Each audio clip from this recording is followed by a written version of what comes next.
সুতোপাচ ব্লকে সবাইকে স্বাগত। আশা করি তোমরা সবাই ভালো আছো। যাই হোক, দেখো আমিও ভালো আছি। তো এই ভিডিওটা দেখে ভাবছো তো তো এ হলো আমার দিদির মেয়ে। তো কেমন আনন্দে নাচছে কেন বলো তো। ওকে বলেছি যখন দিদিভাই আরও আমাদের ঘরে এসেছিল, তো ওদেরকে পেটুয়া ঘাট আরও থেকে সব জায়গায় এখানে দেখিয়ে ঘুরিয়ে আনবো বলে। তো দেখো তার জন্য আনন্দে নাচছিল। তো আমরা মোটামুটি খাওয়া দাওয়া শেষ করে বেরিয়ে পড়েছি। আর এই যে টোটো একজনকে বলেছিলাম কাকুকে, তো ওই কাকু টোটো থাকে, তো ওনার সাথে যাচ্ছি আমরা। তো দেখো মোটামুটি আমরা সবাই বেরিয়ে পড়েছি একসঙ্গে, দিদিভাই, আমি, আর দিদিভাই ছেলে মেয়ে আর আমার ছেলে মেয়ে, এই কজন আমরা বেরিয়ে পড়েছি। তো যাওয়ার পথে দেখো এটা একদমই সমুদ্রের পাশ দিয়ে আমরা যাচ্ছি। তো এই যে এইদিকে যে উঁচুটা দেখতে পাচ্ছ এর ঠিক পাশেই সমুদ্র। তো এদিকে যে খালগুলো দেখতে পাচ্ছ এগুলোতে কিন্তু চিংড়ি মাছের চাষ হয়। তো সমুদ্র থেকে জল নিয়ে পাইপের মাধ্যমে চিংড়ি মাছের চাষ হয়। তো যাই হোক, দেখো মোটামুটি পেটুয়া ঘাটের মধ্যে ঢুকে পড়েছি। তো এটা হলো পেটুয়া ঘাটে ওই বন্দরটাতে ঢোকার ভেতরের দিকে যে অংশগুলো থাকে, ওই ভেতরের দিকে এগুলো সবই চারদিকে ঘিরে আছে। আর ওই যে দূরে কালোটা দেখতে পাচ্ছ ওটা হলো বরফের মানে বরফ তৈরি হয় এই জায়গায়। আর এই যে কালো পেপারগুলো দেখতে পাচ্ছ তোমরা, কালো পেপারগুলো দিয়ে কি ঢাকানো আছে বলো তো। এই যে মাছ ধরা বড় বড় জাল, তো এই সব জালগুলো লঞ্চের ভেতরে করে যায় সমুদ্রে মাছ ধরার জন্য। তো এটা হলো সেই জালগুলো ঢাকানো আছে। তো মোটামুটি পৌঁছে গেছি আর টোটো থেকে নেমেও পড়েছি। তো তার ভিতরের কিছু অংশ দেখো, মানে আমরা কি করেছিলাম পুরোটা না হেঁটে কিছুটা গাড়িতে করে যত দূর গাড়ি যায় ততটা দেখা যতটা সম্ভব হয় ওইভাবে দেখছিলাম।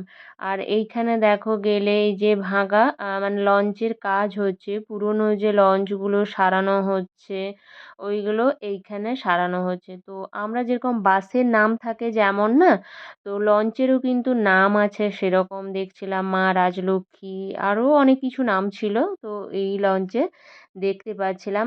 আর এই যে দেখো এই লঞ্চটা সারানো হচ্ছিল, তো তার ভিতর দিয়ে গেছিল ট্রেন লাইন, এই যে দেখতে পাচ্ছ তার ভিতর দিয়ে গেছিল ট্রেন লাইনগুলো। আর এই যে কোয়ার্টারগুলো দেখতে পাচ্ছ এগুলো কিন্তু মানে সরকারি কোয়ার্টার।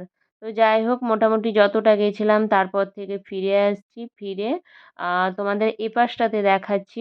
আর তারপরেই দেখো এত বড় জায়গা, যতটাই ঘুরে দেখি ততটাই যেরকম শেষ হচ্ছে না। এই যে এই বিল্ডিংগুলো দেখেছো এগুলো কিন্তু সব সরকারি অফিসাররা থাকে, যারা যারা বিভিন্ন পদে নিযুক্ত আছে ওনারা থাকেন, ওদের জন্য ওই কোয়ার্টারগুলো।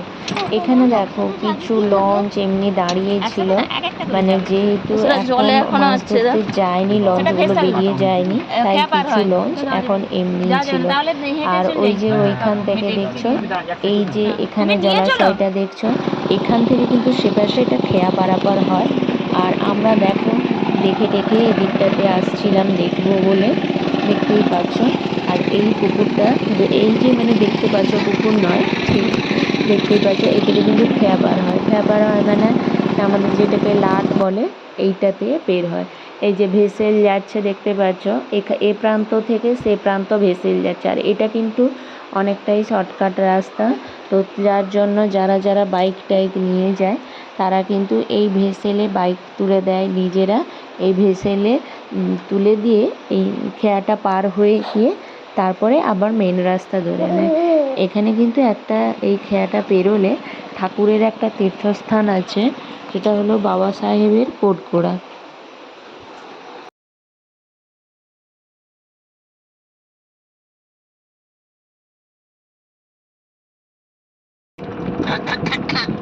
এই ডোন্ট ডিস্টার্ব। আরে তাকে ভাই যে গোপ টপ সাইজ রাখছে এবার পুরো গপু গপু লাগছে।